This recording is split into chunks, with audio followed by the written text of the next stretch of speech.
Jesus Cristo, sendo rico, se fez pobre por amor, para que sua pobreza nos assim enriquecesse. Aleluia, aleluia, aleluia, aleluia, aleluia, aleluia, aleluia, aleluia, aleluia, aleluia. O Senhor esteja convosco. Ele está no meio de nós. Proclamação do Evangelho de Jesus Cristo, segundo Lucas. Glória a vós, Senhor. Naquele tempo, dizia Jesus a seus discípulos: quem é fiel nas pequenas coisas, também é fiel nas grandes. E quem é injusto nas pequenas, também é injusto nas grandes.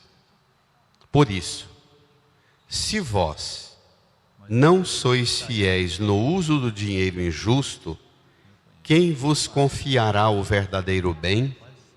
E, se não sois fiéis no que é dos outros, quem vos dará aquilo que é vosso?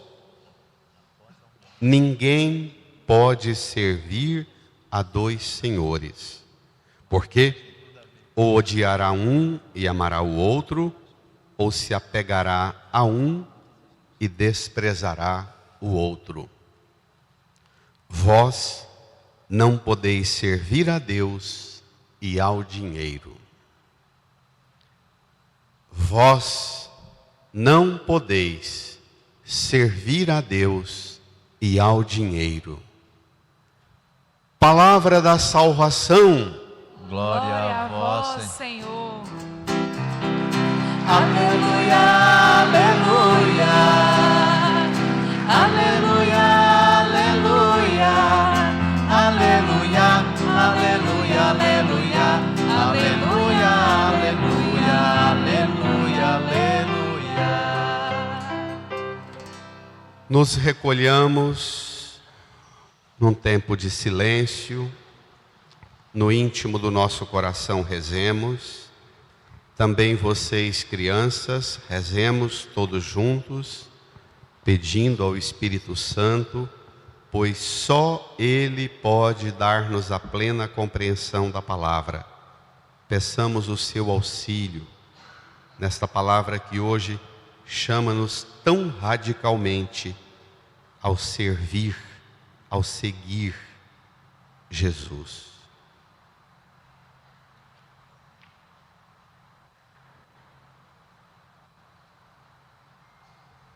Amém.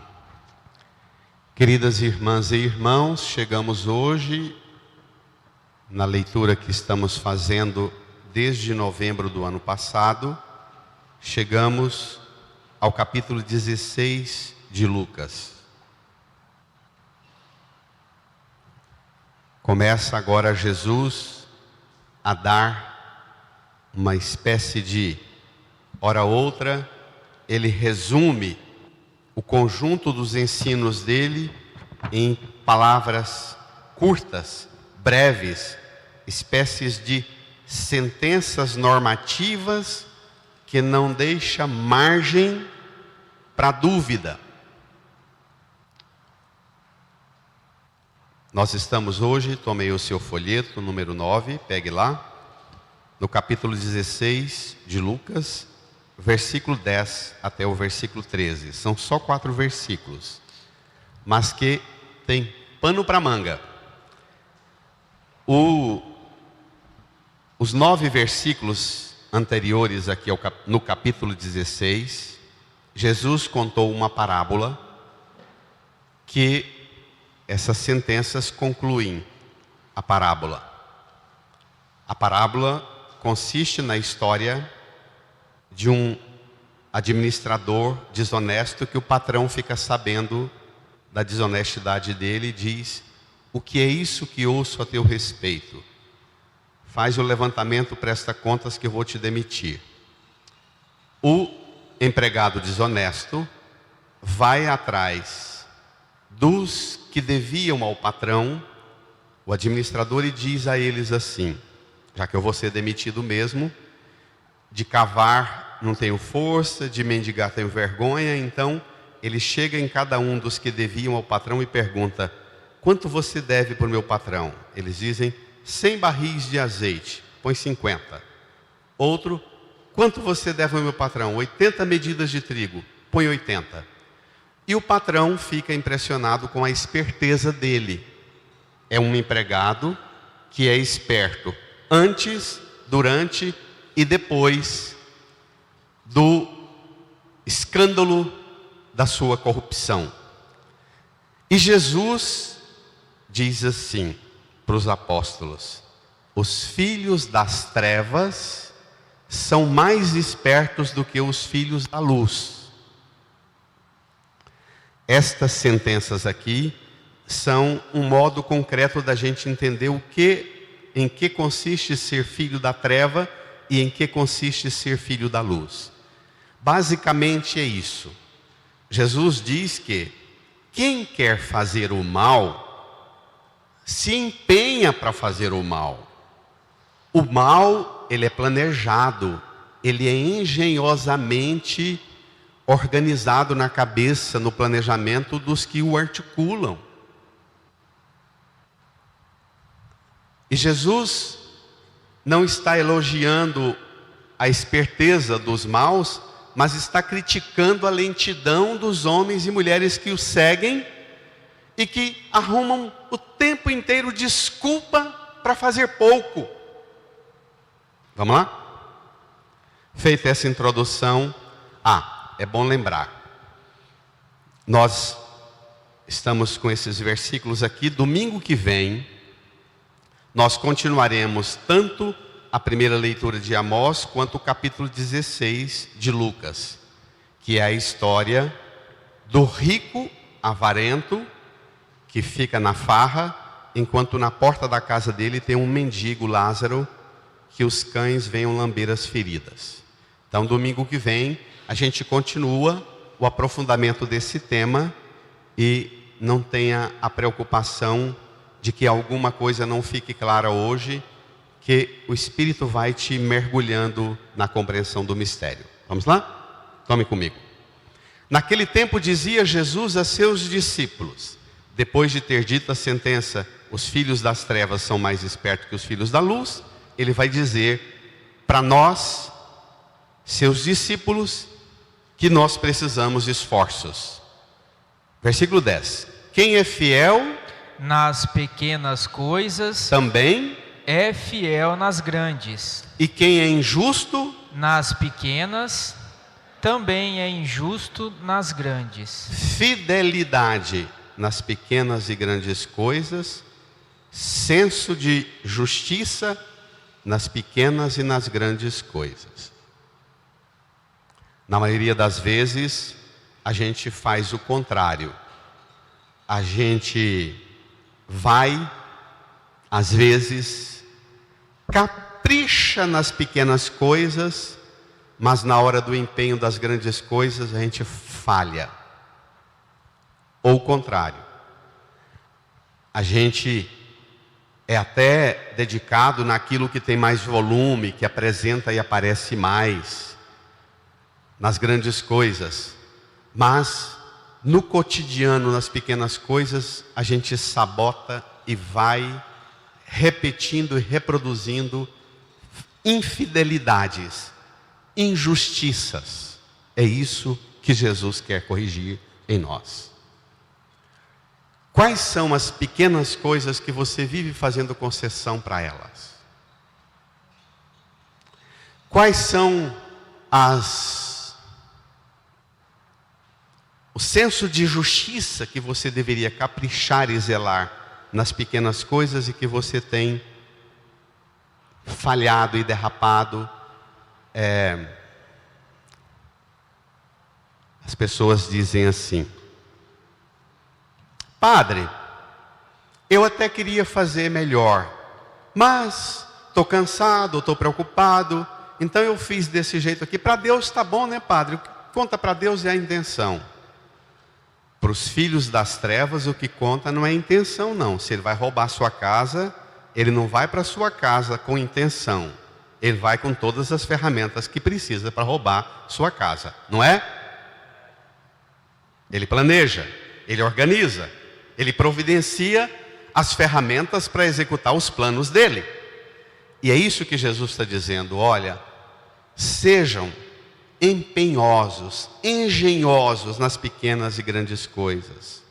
Senso de fidelidade e de justiça não se negocia nunca. Infelizmente, nós temos um autoelogio aqui no Brasil, e a gente se orgulha de dizer isso, convivendo a vida inteira com missionários estrangeiros, com um senso bem mais organizado de retidão nas pequenas e grandes coisas.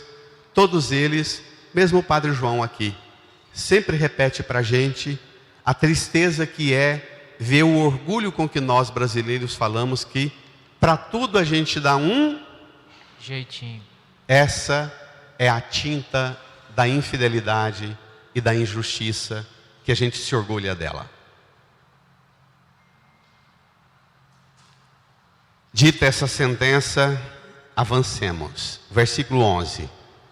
Por isso, pequenas e grandes coisas, fidelidade e justiça, por isso, se vós não sois fiéis no uso do dinheiro injusto, quem vos confiará o verdadeiro bem? Espere lá.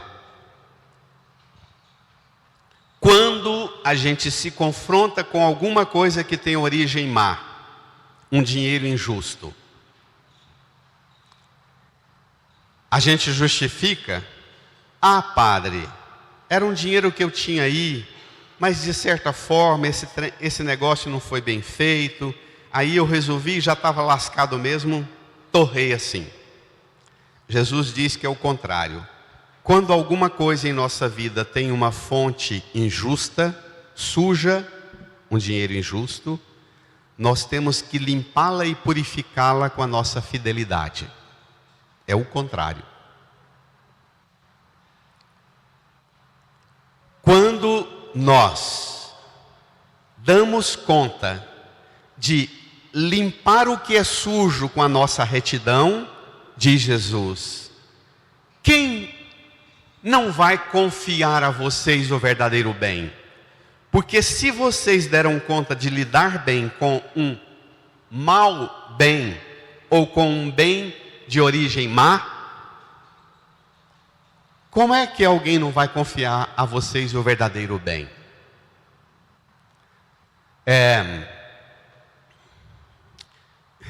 Eu sei do quanto esse tema da retidão, da honestidade para nós virou plataforma ideológica em que a gente aprendeu a colocar no quadrado quem pensa igual a mim presta e quem pensa igual a eles não presta. Todas as ideologias fazem isto. Então, a gente precisa se libertar do engessamento da grade que a ideologia impõe sobre a gente. Tem uma história muito bonita de um intelectual francês que propagou muito essa história nas conferências dele. Na França teve um concurso de fotografia, na Europa, França, Bélgica, Suíça, ficaram entre as regiões das fotografias mais belas. A ideia era, o concurso era, que fotografia retrata a imagem perfeita do ambiente para ser feliz?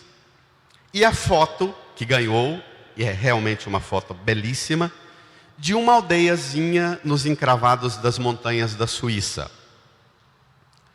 Aí, aquela foto impactou muitas pessoas, a beleza dela, a montanha, as vaquinhas, os cabritos, os carneiros, as variadas tonalidades de cores, o lago, aquele azul profundo e um intelectual e um jornalista resolveu visitar aquela cidade para pesquisar qual é o senso de felicidade que habitava no coração daquele povo que lá vivia. Conversou com muita gente e, por último, a cidade falou muito do padre da aldeia. O padre era um já idoso, caminhando para os 90, que estava lá uns 50, 60 anos. O jornalista e o intelectual mostraram a foto para o padre, disse: olha, esta aldeia, esta igrejinha, a torre, as casinhas, essa harmonia toda, ganhou como uma imagem emblemática da realização perfeita, da felicidade. O que o senhor diria desse ambiente que não está nas avaliações de quem admira? O padre responde para eles, e isso rendeu muita reflexão na Europa inteira, agora na década de 70, 80.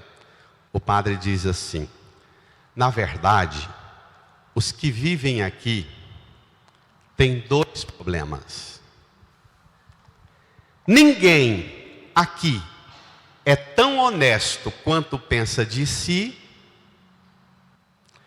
e os outros não são tão ruins quanto cada um pensa sobre os outros.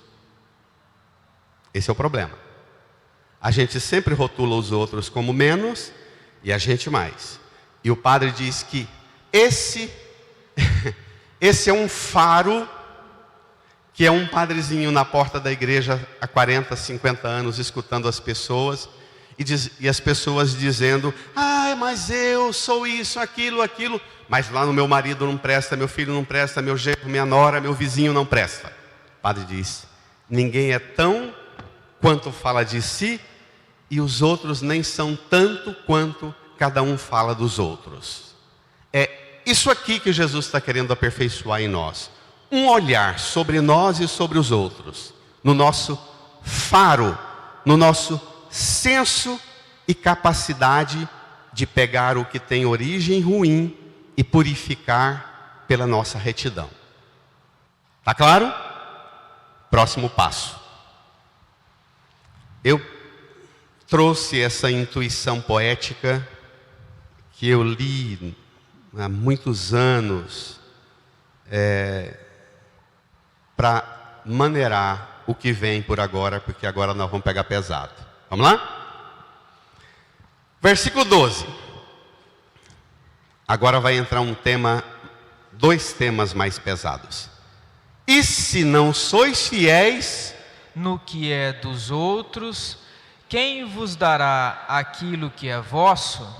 Olha, pode ser que aquilo que é seu ainda não está nas suas mãos, porque Deus olha para você e vê que você não é fiel na forma com que você lida com o que é dos outros. Ai. Isso aqui vai de tudo. Como é que eu me comporto na frente do pai, longe do pai? Na frente da mãe, longe da mãe. Na frente da esposa, do esposo, longe dele. Como é que eu me comporto na frente do patrão e do chefe, longe dele? Não é? Como é que eu me comporto diante de conhecidos e como eu sou diante de estranhos? É isso aqui. Se você não é fiel no que é dos outros, quem vai te confiar o que é seu? Pode ser que você passe anos e anos pedindo a Deus para que você tenha o seu, para você usar do jeito que você queria, mas você usa o que é dos outros de uma forma que o outro não gostaria que você usasse como você usa. Sentença dura. E conclui. Versículo 13. Agora encerra o desfecho e a reflexão que vai provocar em nós muito desconforto. Versículo 13. Ninguém pode servir a dois senhores, porque ou odiará um e amará o outro, ou se apegará a um e desprezará o outro. Portanto, encerra. Vós não podeis servir a Deus e ao dinheiro. É duro. Ninguém pode servir a dois senhores.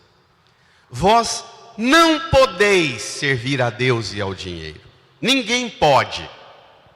Sendo discípulo e discípulo de Jesus, não tem como servir a dois senhores. Aqui, Jesus usa a imagem do dinheiro. Para o ambiente dos discípulos, dos apóstolos, eles tinham um conceito. Jesus estava falando de dinheiro. Na linguagem semítica, na linguagem hebraica, no aramaico, dinheiro é mamon, que significa dar crédito ou creditar. Jesus está dizendo que quando nós damos crédito e colocamos nossa confiança nos bens materiais, nós dispensamos nossa confiança em Deus. Esse é o problema. Há poucos dias o Papa Francisco disse numa pregação também sobre a nossa relação com os bens, naquele dia da herança: mestre, pede ao meu irmão que reparta a herança comigo. O Papa Francisco, na pregação dele, disse: servir ao dinheiro nunca, mas servir-se dos bens materiais e do dinheiro sem problema. O problema é quando mamon, o dinheiro, se torna a personificação de uma potência que me domina. Para alguns, minha gente, dinheiro é ambição somente. Tanta ambição que passa por cima de todos os valores para conseguir o dinheiro. Para outros, o amor ao dinheiro se configura no acúmulo compulsivo. Guarda e vive mal. E põe todo mundo vivendo mal, mas acumula. Para outros, o amor ao dinheiro se traduz numa outra forma. Tem gente que diz orgulhosamente assim: meu pai é muito apegado. E você, como é que você é? Eu não tenho apego. Não tem apego, mas também não tem esforço. Não trabalha e vive às custas do velho. Aí não é desapego, é? É? Aí é picaretagem. O desapego aqui é uma coisa mais elevada. Não servir ao dinheiro, não ser escravo, não ser dominado pelo dinheiro, pode ser desde a acomodação de não trabalhar, mas viver às custas dos outros, ou ser escravo e passar por cima dos valores, do respeito, da honestidade, da fidelidade, da justiça, para enriquecer. O tema da relação do cristão com o dinheiro sofre uma mudança radical, que é síntese do Antigo e do Novo Testamento. Já preguei muitas vezes, mas vou recuperar agora, especialmente para vocês jovens, mais jovens, a ideia, a palavra-chave que resume o Antigo Testamento. Os personagens do Antigo Testamento, quando são elogiados, Abraão, Isaac, Jacó, Moisés, diz os textos sagrados assim, que eles eram abençoados por Deus. Quando diz que eles eram abençoados, depois vem a lista da bênção. A bênção é muitas esposas, muitos filhos, muitos escravos, muita terra, muito gado, muita fama, muitos anos de vida. Portanto, a síntese da bênção no Antigo Testamento é: ser abençoado no Antigo Testamento é ter bens. No Novo Testamento, ser abençoado não é ter bens, mas é ser bom. Tem diferença? Por isso que a teologia protestante e a pentecostal evangélica, mais ainda, gosta tanto da teologia do Antigo Testamento, que é uma relação com o bem. Por isso é que você vê pastores orando nos sacos de dinheiro do dízimo do povo, no dinheiro da corrupção, e dizendo: é bênção. Se veio para mim, é bênção. Se caiu no meu balaio, é bênção. Esta mudança radical da compreensão que a bênção não é o bem, mas é ser bom. Pode ser que você tenha muitos bens e que você seja abençoado porque você é bom. Pode ser que você tenha muitos bens, mas você é um amaldiçoado porque em você não se encontra bondade nenhuma. Pode ser que você não tenha bens nenhum e seja abençoado porque você é uma pessoa bondosa. Vive praticando o bem, não pode? Então, a bênção, ela é deslocada do relato do patrimônio para uma realidade que te habita, a bondade. Habita o coração e não o bolso. Esse deslocamento do bolso para o coração é que Jesus chama de amar e odiar, apegar e desprezar, que se resume na palavra servir. Ninguém pode servir a dois senhores.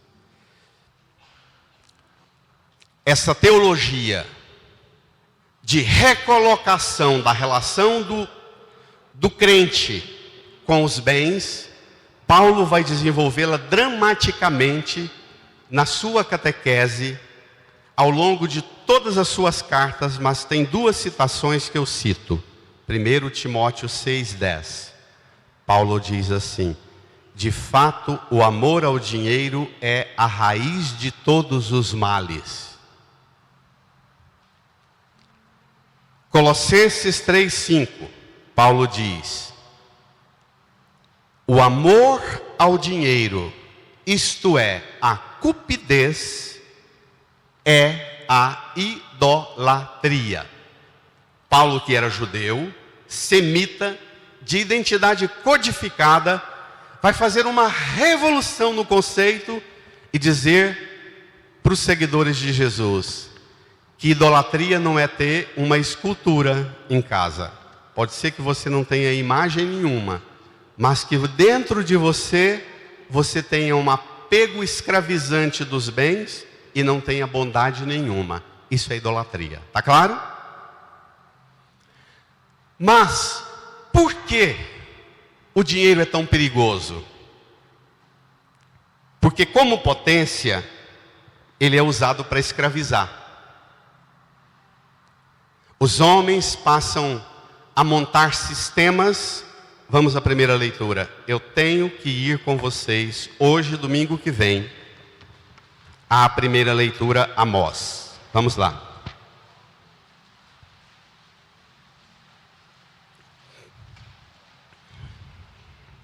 Situo você, número 6 do seu folheto. Livro do profeta Amós, capítulo 8, versos 4 a 7. Situo você no tempo de Amós.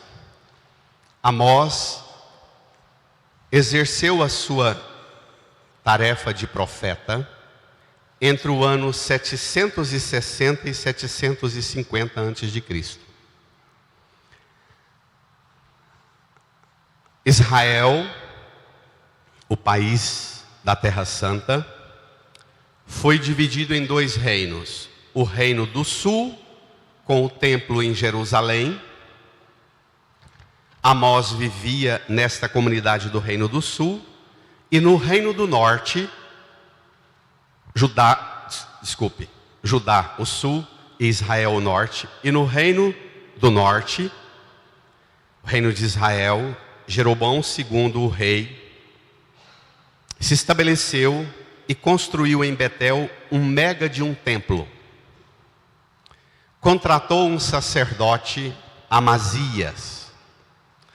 Amazias era um sacerdote chefe do templo de Betel, que organizou um rigor de rezas, de liturgias e de piedade e devoção, que vinha gente do mundo para visitar Betel, impressionado com a beleza e o esplendor do culto de Betel. Mas o conteúdo da liturgia, da reza no templo de Betel, era o quê? Elogiar o rei Jeroboão. Amós era um judeu piedoso, 760, 750 a.C. Deus fala para Amós: Amós, sai daqui do sul. Ele trabalhava na roça, cuidava do gado e plantava sicômoro. Deus fala para ele: vai lá e diz ao meu povo em Betel que eles se perderam, se desviaram. E Amós vai. Chegando lá, Amós anda, percorre a região toda do templo e percebe uma realidade pavorosa que contrastava o seguinte: no norte de Israel, onde está hoje a Síria, dominava a Assíria, que é a região que pega e liga o que a gente chama hoje o Cáucaso, que liga a Ásia à Europa. Quase 3.000 quilômetros de uma rota comercial. Israel, plantando o pedaço de terra mais fértil do mundo, o Vale do Jordão, encontrou na Assíria uma parceira comercial. E Israel comercializava e alcançou um sucesso financeiro na agricultura, na estabilidade econômica, de altíssimo nível, fazendo aliança com a Assíria. Só que esta aliança econômica, comercial, gerava o que vamos ver agora. Vamos ver? Leia. Ouvi isto, vós que maltratais os humildes e causais a prostração dos pobres da terra. Leia, igreja. Vós que andais dizendo: Brada. Quando passará a lua nova para vendermos bem a mercadoria? E o sábado para darmos pronta saída ao trigo, para diminuir medidas, aumentar pesos e adulterar balanças, dominar os pobres com dinheiro e os humildes com um par de sandálias, e para pôr à venda o refúgio do trigo? Acompanharam tudo? Amós percebe que as lideranças política, econômica e religiosa do templo de Betel montaram uma religião e um poder político que gera uma realidade de corrupção, desonestidade, exploração e opressão. Diminuir medidas, aumenta pesos, adultera a balança, domina os pobres com dinheiro, os humildes com um par de sandália e vendem o refúgio do trigo. Parece que a gente está lendo as notícias do Jornal da Semana há 20 dias das eleições? Parece? Sim. O que significa dominar os pobres com dinheiro e os humildes com um par de sandália? A gente vai garantir para você um recursozinho antes das eleições, você vota em nós. O segundo calçado vai um pé antes da eleição e o outro pé depois das eleições. É atual? Parece os dias de hoje? Pronto. Quando o dinheiro se transforma numa ferramenta de manipulação e opressão e gera uma massa de gente manipulada, explorada, escrava da corrupção e da desonestidade, aí entra Deus. Amós vai cunhar um conceito no Antigo Testamento que vai ser caríssimo para o Novo Testamento, para Jesus e para a igreja. Amós vai dizer, domingo que vem a gente continua lendo Amós, eu te recomendo a leitura de Amós daqui até as eleições. É um ótimo critério para te ajudar no discernimento. Amós vai cunhar uma expressão que a gente chama de o critério da justiça social. O que valida a religião e o culto aqui no templo, e o que valida a autoridade das lideranças políticas é que tipo de realidade nós criamos. Se há pobres, humildes, gente passando fome, gente explorado com as medidas das balanças, comendo o refúgio do trigo, esse é o critério. E temos isso aqui?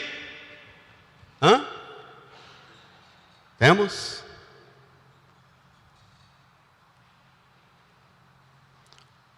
Repito e encerro. Paulo vai dizer que é preciso piedade com dignidade, na segunda leitura. Piedade.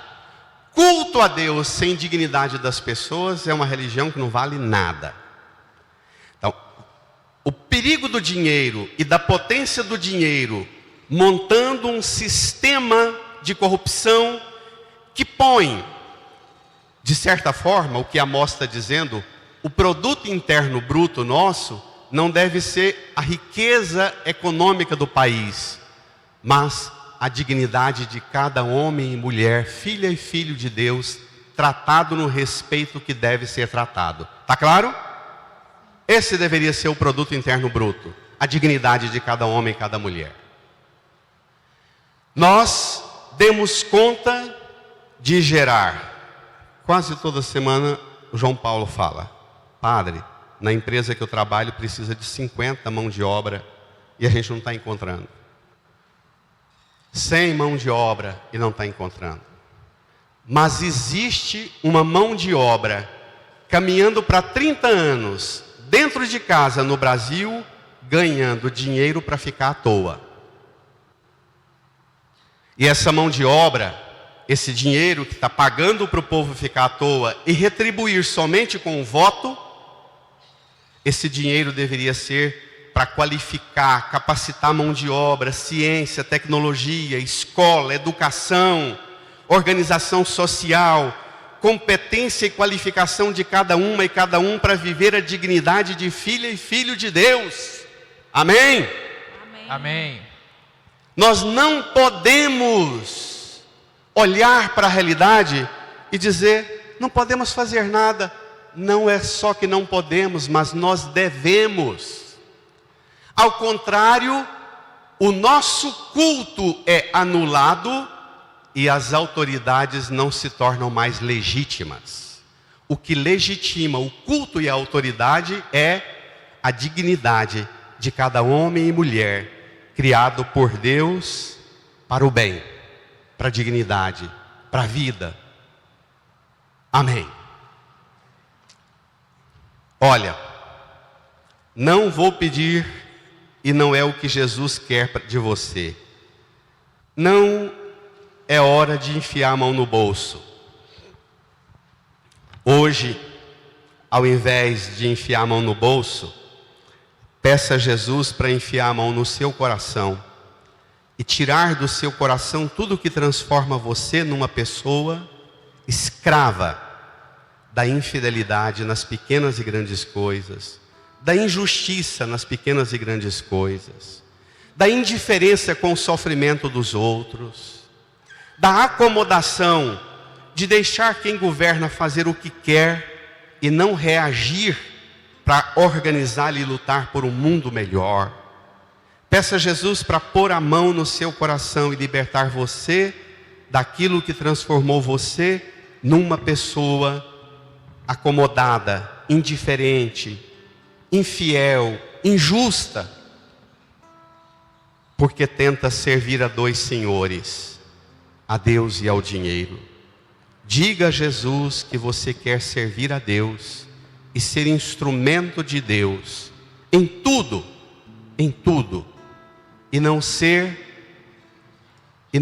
escravizada escravizado pelas ideologias religiosas, políticas, culturais, sociais, que transforma você num alienado que não dá conta de transformar o mundo seu ao seu redor. Reze e peça essa graça.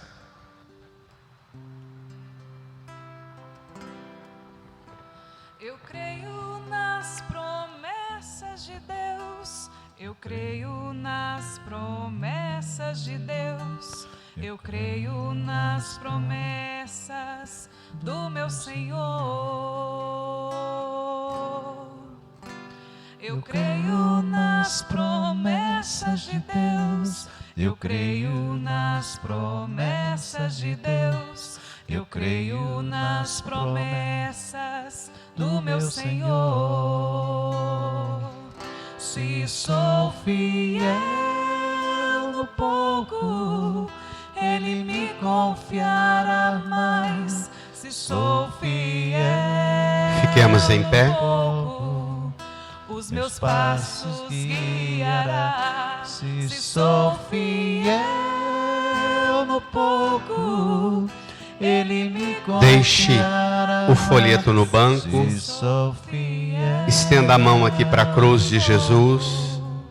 Os meus passos guiará. Peça a Jesus para libertar você de tudo que te escraviza, te domina e não te deixa ser serva, servo de Deus, somente de Deus. Peça a Jesus a graça de você ser homem, mulher, que vive uma fé verdadeiramente comprometida com as pequenas e grandes coisas, fiel, justo, no plano de Deus. Reze comigo. Senhor Jesus, Senhor Jesus, o Senhor nos ensinou a rezar, o Senhor nos ensinou a rezar, dizendo ao Pai: dizendo ao Pai: seja feita a vossa vontade, seja feita a vossa vontade, e não a nossa vontade, e não a nossa vontade, e não a vontade do mal, e não a vontade do mal, e não a vontade do dinheiro, e não a vontade do e dinheiro, das potências que escravizam. e das potências que escravizam. Senhor Jesus, Senhor Jesus, purifica meu coração, purifica meu coração, minha mente, minha mente, meus lábios, meus lábios, para que hoje eu possa dizer: para que hoje eu possa dizer: Pai eterno, Pai, eu venha a nós venha a nós o vosso o reino, vosso reino, seja feita seja feita a vossa vontade, a vossa vontade, que eu seja que eu seja instrumento instrumento do amor do Senhor do amor do Senhor, por um mundo melhor, por um mundo melhor, um mundo de fidelidade, um mundo de fidelidade, de justiça, de justiça, sem corrupção, sem corrupção, sem manipulação, sem manipulação, sem mentira. sem mentira. Senhor, Senhor, eu quero te servir. eu quero te servir. Educa-me, Educa-me, capacita-me, capacita-me, qualifica-me qualifica-me para te servir para te servir nas pequenas nas pequenas e nas grandes coisas. nas grandes coisas. Põe a mão no seu coração e fale para Jesus limpar, purificar você de tudo aquilo que tem enfraquecido você no zelo, no cuidado das pequenas e grandes coisas. Fidelidade, justiça, retidão, honestidade, zelo, cuidado com quem sofre, preocupação e esforço por um mundo melhor. Peça isso dele.